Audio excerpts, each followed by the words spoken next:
Hello बच्चा लोग, happy learning. This is C A Payal Shrimal from Panoramic education. और no matter आपका रिजल्ट कुछ भी आया हो, इसके पहले आपने जो एग्ज़ाम दी उसमें 1 हफ्ता हो चुका है। अपसेट होने का जो भी टाइम था, रिग्रेट करने का जो भी टाइम था, या इवन अगर आपको उम्मीद नहीं थी क्लियर होने की और आप पास हो गए हो एक ग्रुप, तो बधाई हो।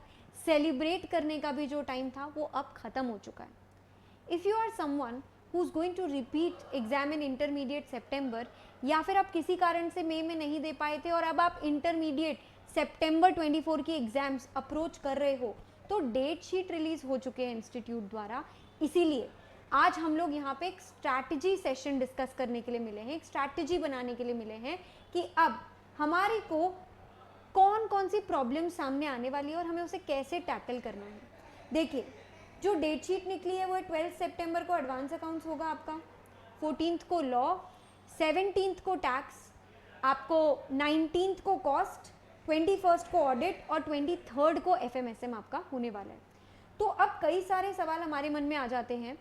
से फॉर एग्जाम्पल, अगर हमारा एक ग्रुप में क्लियर हो चुका है तो हमारे को कोई सवाल और जवाब ही नहीं है, हमें पता है हमें ग्रुप 2 या ग्रुप 1 जो भी हमारा ग्रुप पेंडिंग है उस पर फोकस करके उसकी पढ़ाई करनी है, तो उसके बारे में तो मैं डिस्कस कर ही लूँगी। बट अगर हमारे को दोनों ग्रुप्स पेंडिंग है, हमारे दोनों ग्रुप पे हमें अगर वर्क करना है, तो एक सवाल ये आता है मन में कि हम अभी फ़िलहाल एक ही ग्रुप दें या दोनों ग्रुप दें। तो अभी मैं आपको सारे क्वेश्चंस के आंसर दे दूंगी। मैं आपको ये भी बता दूंगी प्लानर कैसे बनाना है और क्या क्या चीज़ें थी शायद जो मई में मिसिंग थी और हम सितंबर में इम्प्रूव करके 100% हमारे अनसक्सेसफुल के आगे का अन हटा सकते हैं और उसको सक्सेसफुल बना सकते हैं। देखिए, सबसे पहले तो ग्रुप 1 और ग्रुप 2 के लिए हमारे पास 57 एंड 63 रिस्पेक्टिव डेज बचे हैं। तो आप ऐसा रफली समझ लीजिए कि एग्ज़ाम शुरू होने में 2 महीने से भी कम अपने पास अब बचे हैं प्रिपरेशन चालू करने के लिए, प्रिपरेशन कंप्लीट करने के लिए, जिसमें हो सकता है हमें पूरा सब्जेक्ट घुमाना हो 2 बार और रिवीजन भी करना हो, और हम सबकी सिचुएशन यहाँ पे अलग अलग हो सकती है। तो सबसे पहले तो ये स्ट्रैटेजी सेशन में हम ये डिस्कस कर लेते हैं, should we appear for group 1 और बोथ द ग्रुप्स टुगेदर। अगर हमारा एक ही ग्रुप पेंडिंग है तो हमारे लिए डिस्कशन रेलेवेंट नहीं है, दूसरे बच्चों के लिए डिस्कशन रेलेवेंट होते हुए मैं क्राइटेरिया आपको बता देती हूँ। बाकी तो देखो, अगर आप में विल है तो वे तो निकल ही जाएगा। अगर हम बात करें कि आपका स्कोर जो अटका था मई में, it is somewhere between 280 to 290, तो आपको डेफिनेटली दोनों ग्रुप की तैयारी करके दे देनी चाहिए, क्योंकि कहीं ना कहीं आप में जो 2-3 चीज़ों की थोड़ी सी कमी रह गई थी, वो मैं अभी आपको जो टिप्स दूंगी उनसे इम्प्रूव हो जाएगी और हम दोनों ग्रुप एक साथ क्लियर करने की कैपेबिलिटी रखते हैं। पर मान लीजिए हमारे को कहीं ना कहीं कोई कंसेप्चुअल क्लैरिटी की कमी थी, या फिर हमने सबसे ज़्यादा जी चुराया था लिखने में।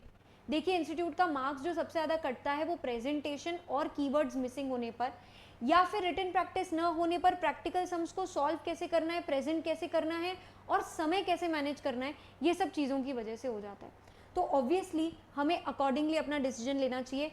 If you do not like between this range, then you must definitely focus on group 1 for now, अगर आपका वो पेंडिंग है तो।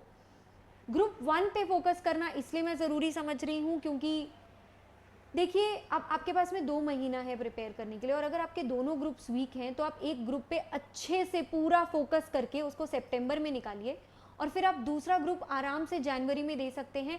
अगेन, करंट नोटिफिकेशन के हिसाब से तो अगर आप सितंबर में दोनों ग्रुप क्लियर कर लेते हैं या फिर आप जैन में क्लियर करते हैं, आपका फाइनल तो एक ही साथ ड्यू होने वाला है, तो it won't make a very big difference अगर हम एक एक करके उसको क्लियर कर लेते हैं तो। और अगर हमें एक ही ग्रुप देना है तो हमारी पढ़ने की स्ट्रैटेजी बिल्कुल अलग हो जाएगी। दोनों ग्रुप जिन्हें देना है वो ऑलरेडी काफ़ी क्लियर होंगे अपने कॉन्सेप्ट्स में, तभी इस प्रकार का स्कोर लेके आ पाए होंगे। तो उन्होंने एग्जाम से, मई के एग्जाम से 2 महीने पहले जैसे पढ़ाई की थी रिगरसली वैसे ही पढ़ना है। बट अब जिन बच्चों के कम स्कोर आए थे किसी भी कारण से, तो देखिए हमारा फोकस पैटर्न क्या होना चाहिए। सबसे पहले हम ऑलरेडी डिस्कस कर चुके हैं कि ग्रुप 1 और ग्रुप 2 और बोथ, तो major people will lie in 1 group category. या तो उनका बचा ही एक ग्रुप होगा, या फिर वो इतने अच्छे से प्रिपेयर्ड नहीं है कि वो अभी एक ही ग्रुप देना चाहते हैं। तो इसमें भी प्रॉब्लम ये आ जाती है कि जब हम रिपीट कर रहे होते हैं तो हमें आधा अधूरा ज्ञान होता है। We are very much worried कि भाई लेक्चर्स पूरे लगाऊं मैं या मैं सेल्फ स्टडी करूं।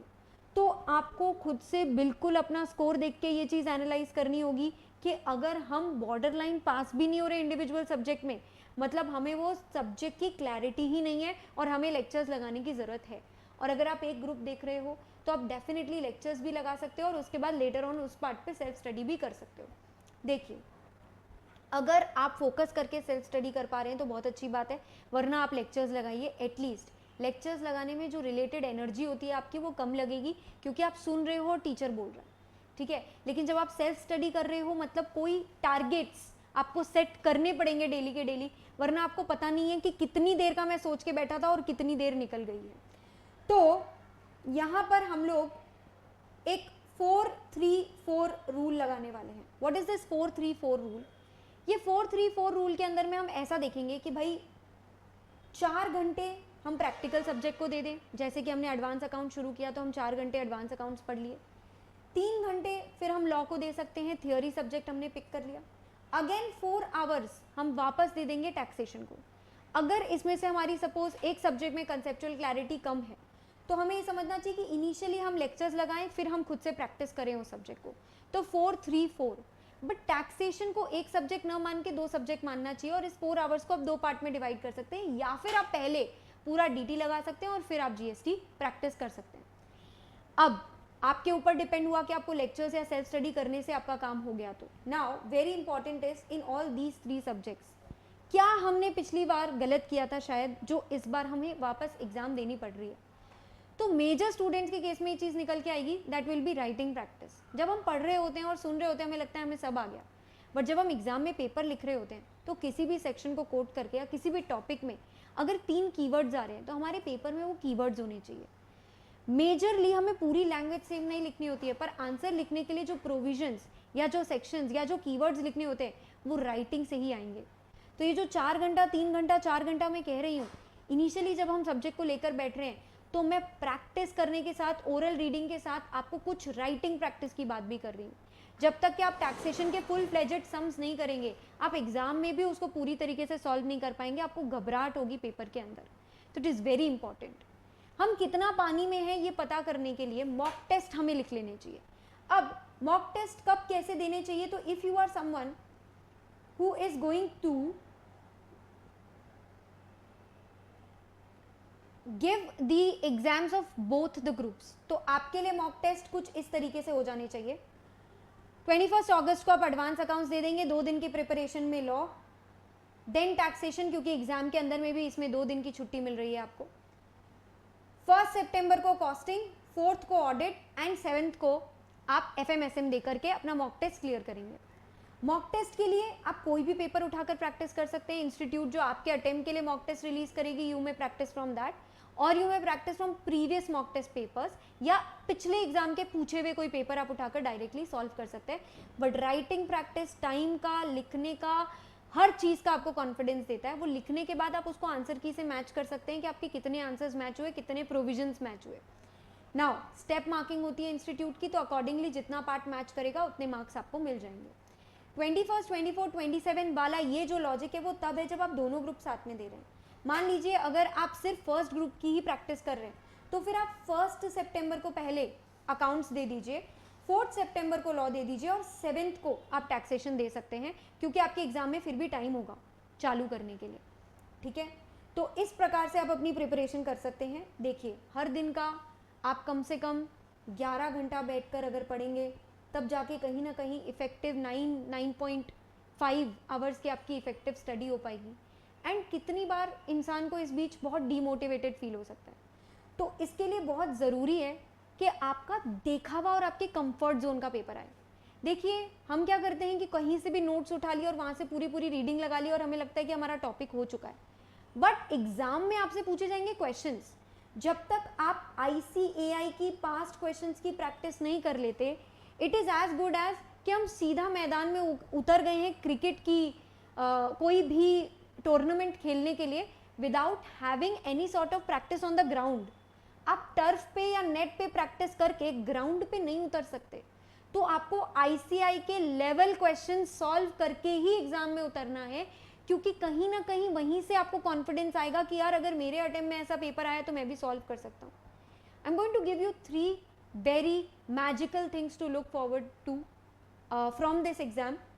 वो 3 चीज़ें जो आपको ध्यान में रखनी है, वो है gratitude. Please be thankful for what ever has happened, क्योंकि जो होना था वो हो गया। अगर आपका एक ग्रुप क्लियर हुआ है तो भी आप बहुत फॉर्चुनेट हो, अगर आपका कोई ग्रुप क्लियर नहीं हुआ तो शायद हमने मेहनत में कोई कमी छोड़ी थी पिछली बार। तो हमें ग्रैटिट्यूड ज़रूर रखना है कि भाई हमारी हेल्थ अच्छी है, हम केपेबल हैं, हमें पढ़ने मिल रहा है और हम एक बहुत इंपॉर्टेंट कोर्स से एसोसिएटेड है। CA is not a degree, it is an emotion. Please understand कि हम जितने एफर्ट्स लगाएंगे ये चीज़ करने में, हम जितनी मेहनत करेंगे, और अगर सुबह उठ के दोपहर में रात को मेरे दिमाग में सिर्फ मेरी पढ़ाई है और मैं हर प्रकार का त्याग करने को तैयार हूँ उस पढ़ाई के लिए, तो रिजल्ट कैसे नहीं आएगा। प्लीज़ अंडरस्टैंड कि सिर्फ आपका रिजल्ट नहीं है, आपकी फैमिली भी आपके साथ इन्वॉल्व है। तो इट इज़ वेरी इंपॉर्टेंट कि आप एक गोल लेकर चलें दिमाग में। Then positive energy. हर दिन एक CA के बच्चे की लाइफ में एक बहुत बड़ी प्रॉब्लम ये आती है कि वो अगले दिन की प्लानिंग पहले दिन करके चलता है और अगर उसकी प्लानिंग पूरी नहीं हुई तो वो हताश हो जाता है। मान लीजिए कि कल सुबह के लिए मैंने टैक्स उठाने का सोचा और जब मैं टैक्स उठा के बैठी मेरे से पहला ही सम सॉल्व नहीं हो रहा, तो मेरा जो टैक्स का 4 आवर का स्लॉट है वो वेस्ट होके जा रहा है। अब मुझे पता है कि मुझे आज से लेकर एग्जाम के दिन तक डेली 4 आवर्स टैक्स को देने हैं, तो मेरा एक टॉपिक कंप्लीट हो जाना चाहिए था इस टाइम में। मतलब for me every hour is important. तो अगर मुझसे टैक्स नहीं हो रहा है उस स्लॉट में तो मुझे उसे बंद कर देना चाहिए, मुझे तुरंत लॉ उठा लेना चाहिए। मेरी एनर्जी प्रिजर्व करनी बहुत ज़रूरी है, मेरी एनर्जी पॉजिटिव होनी बहुत ज़रूरी है। अगर मुझसे पढ़ाई नहीं हो रही है तो मेरा जो भी लेक्चर है मैंने वो चालू कर लिया, मैंने वो देख लिया, मुझे कंटिन्यूअसली मेरे टाइम को सदुपयोग करना है, बस that's it. I don't have to waste my energy, I don't have to feel like कि मैं नहीं पढ़ पा रही हूँ, मेरे से नहीं हो रहा है। Negative things will come to you, आपको उसको भगाना है पॉजिटिव अफर्मेशंस बोलकर। आपके पास एक डायरी होनी चाहिए जहाँ पे ये राइटिंग प्रैक्टिस के साथ साथ आप डेली लिखोगे कि भाई I will pass with exemption, I will have positive mindset in exam. मेरा एक टारगेट स्कोर होना चाहिए जो यहाँ पे मुझे लिख देना है, और ना सिर्फ यहाँ पे बल्कि हमें कमिट करना होगा खुद को। कमिट करने का मतलब है आपको अपने मोस्ट इम्पॉर्टेंट लाइफ के 3 लोगों को, जो भी आपके मेंटोर्स हैं, जो भी आपके पेरेंट्स हैं जिनके लिए आपका रिजल्ट बहुत इंपॉर्टेंट है, आप उनको लिख के भेज दीजिए कि हो सकता है ये पर्टिकुलर रिजल्ट में मैंने बहुत अच्छा परफॉर्म नहीं किया पर अगली बार मैं फोड़ के रहूँगा, मेरा ये स्कोर होगा। आप लिख के ले लो मेरा टैक्सेशन में एग्जेम्पशन आएगा जिसमें मैं इस बार फेल हुआ हूँ, I have to pass, I have to clear, I have to clear with flying colours. मेरा एक पर्टिकुलर स्कोर मैं प्रोजेक्ट कर सकता हूँ। जो आपका इस बार अनसक्सेसफुल वाला आपके पास में मार्कशीट है उसको आपको इमेजिन करना है विदाउट दैट अन, आपको सक्सेसफुल वहां पर पिक्चराइज करना है। This is the power of manifestation. I am telling you it will work wonders for you. आपको डेली ये चीज़ें प्रैक्टिस करनी है। इसके अलावा अगर आपको कोई भी और प्रकार का डाउट, परेशानी या कोई भी तरीके की हेल्प या क्वेश्चन है तो आप पूछें, उसका जवाब हम डेफिनेटली आपको दे देंगे। एक बात ये ध्यान रखना कि आज से लेकर जो आपके पास में मान लीजिए 57 डेज है या 63 डेज है before your exam, it is very important कि आप यहाँ पे 10 से 11 घंटे का जो एक एवरेज स्टडी टाइम है उसको बहुत जुडिशियसली यूज़ करें। अब वो आपके 10 घंटे कैसे यूटिलाइज होंगे, एक सब्जेक्ट में मत गलाइएगा उसको, क्योंकि your body and your mind will get frustrated. जैसे जब आप लेक्चर्स लगाते हैं तो आपका एक ही सब्जेक्ट पूरे दिन नहीं होता है, वैसे ही आपके माइंड को आपको बेवकूफ़ बनाना है सब्जेक्ट स्विच करके। दूसरी चीज़ बच्चों, आप ये मत सोचिए रैंडमली कि चलिए मैंने लॉ उठाया तो आज मैं जितनी पढ़ाई हो रही है कर ली, कल की कल देखेंगे। नहीं, आपको एक बहुत इंपॉर्टेंट चीज़ ये करनी है डे 1 पे। देखिए बहुत लॉन्ग टर्म प्लानिंग नहीं चलेगी क्योंकि प्लान्स तो टूटने के लिए ही बनते हैं, ठीक है, अपसेट नहीं होना है, पर एक रफ आइडिया आपको होना चाहिए कि भाई अगर मेरे पास 57 डेज हैं for group 1 and I am going to study law on an average 3 hours every day, तो 57 इंटू 3 मेरे पास इतने घंटे हैं लॉ को करने के लिए। उसमें मेरे को एक पर्टिकुलर चैप्टर में कितने आवर्स डेडिकेट करने उससे डिसाइड होगा कि कितने दिन में मेरे को लॉ कंप्लीट करना है। Specially if I am planning कि मुझे 1 सितंबर को उसका मॉक टेस्ट देना है, तो मेरे पास दिन कम हो गए, उस हिसाब से मेरे को एक बार पूरा लॉ घुमा लेना है। अब उसमें ये भी डाउट आता है बच्चों का कि चलिए हमने डे वाइज एलोकेट कर लिया, अब मान लेते हैं आज का मेरा टारगेट था कि भाई मेरे को 2 पर्टिकुलर कंसेक्यूटिव डेज लगाकर डिविडेंड कंप्लीट करना है, मान लेते हैं। तो अगर मेरा डे 1 पे डिविडेंड आधा कंप्लीट नहीं हुआ तो मैं उस टाइम पे अपसेट नहीं हो जाऊंगी ये सोच के अरे मेरा टाइम तो फिनिश हो गया और मेरा डिविडेंड कंप्लीट नहीं हुआ। मुझे खुद को पुश करना है उस दिन, मेरी बाकी एक्टिविटीज से समय निकाल के मुझे वो टारगेट कंप्लीट करना है। और किसी दिन अगर हमारे पास बहुत इफेक्टिवली फटाफट जो हमने टारगेट लिया है वो कंप्लीट हो गया तो हमें ये नहीं सोचना है अरे आज तो मेरा टैक्सेशन में 4 घंटे में ये टॉपिक होने वाला था, 3 घंटे में हो गया तो मैं फटाफट किताबें बंद कर दूं, नहीं। So the idea is to always achieve every day's efficiency and target.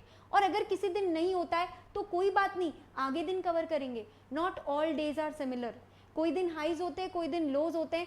The objective is goal, the target. But बच्चों सफ़र खूबसूरत है मंजिल से भी, तो प्लीज़ इस जर्नी को एंजॉय करो, सीखने की कोशिश करो और इसको डर से मत देखो कि अगर हम पहले सक्सेसफुल नहीं रहे तो अब हम वापस फेलियर ही देख सकते हैं, ऐसा नहीं होता है। अगर आप मैनिफेस्ट करोगे तो आप डेफिनेटली क्लियर हो जाओगे। अपनी गलतियों से सीखो, उनको सुधारो, तभी अनसक्सेसफुल हमारा सक्सेसफुल में कन्वर्ट होगा।